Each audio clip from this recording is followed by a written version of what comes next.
John Steele.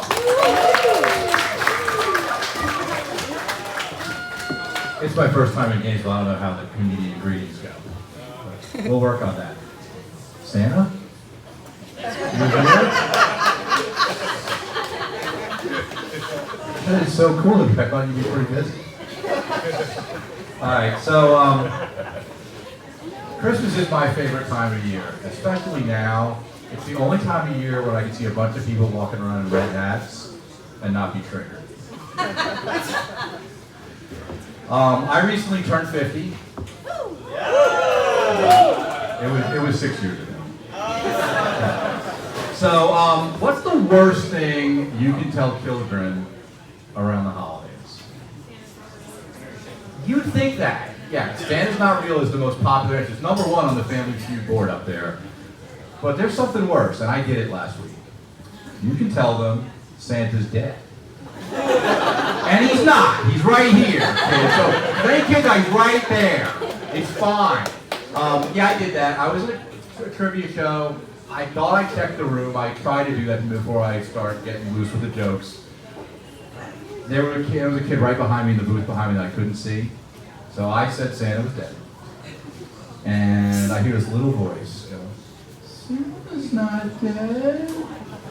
And then I hear an older, let's put it, angrier voice saying, the man is mistaken. And then about 2 minutes later, I see a family slinking out the back door, and the mother gave a look back to me that wasn't good. She was not wishing me a Merry Christmas, let's put it that way. So, one of my favorite memories of Christmas was right around my senior year in high school. So this was the 80s. Ronald Reagan is president.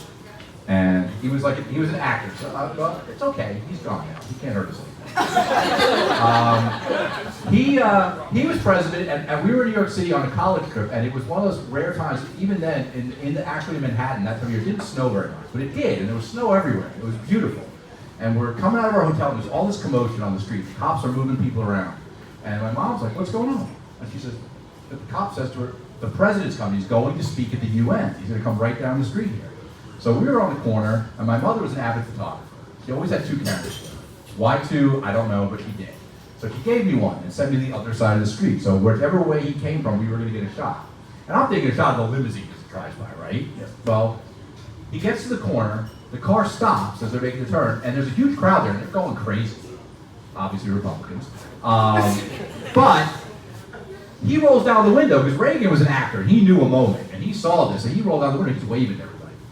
And I'm getting ready to take the picture. My mother's like 50 feet away on the other side of the street, and she's screaming at me at the top of her lungs. Take the shot! Take the shot! You got him! Take the shot! This is me. Now, luckily, this is pre-9/11, so I'm not dead. They just came over to see what I was doing. 3 Secret Service men are on me like, before I know what's going on. One is patting me down, the other one is messing with my camera, and the third guy looks at me and goes, kid, you're not going to get that picture. I'm like, why not? The lens cap is still on this thing. The story has a happy ending, though, sorta. Reagan sees what's going on. First, he gestures to the other side of the street and gets them to take my mother out of the hog tie they had her in. Nice. And then he points back to me and goes, here, kid. And I got a picture leading into the limo, just like this, with me and the president. And that picture's still in my parents' house to this day. Yeah. You know, take that as you will. My family is really pushing me. They want a dog for Christmas this year.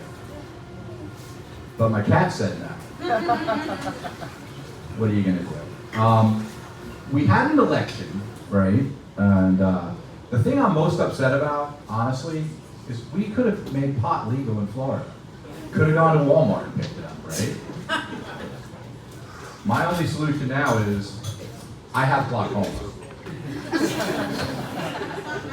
Because the only other option I have is to go back to drinking. And I've been sober for 10.5 months. Thank you. Nobody wants me to do that. Because you know how when you came in here, you have to give them your credit card before you start drinking? That was painful. Also, have you guys ever been at a bar and got a little overserved and been escorted by the staff to what they told you was a better part of the bar? only to find yourself in an Uber on the way home before you know what was going on? Yeah, that's happened to me plenty. And I will leave you with this. Does anyone here know what 15 Jaeger bombs cost? Your marriage. It will cost you your marriage. Don't do that. Merry Christmas, Gainesville. Get out of here.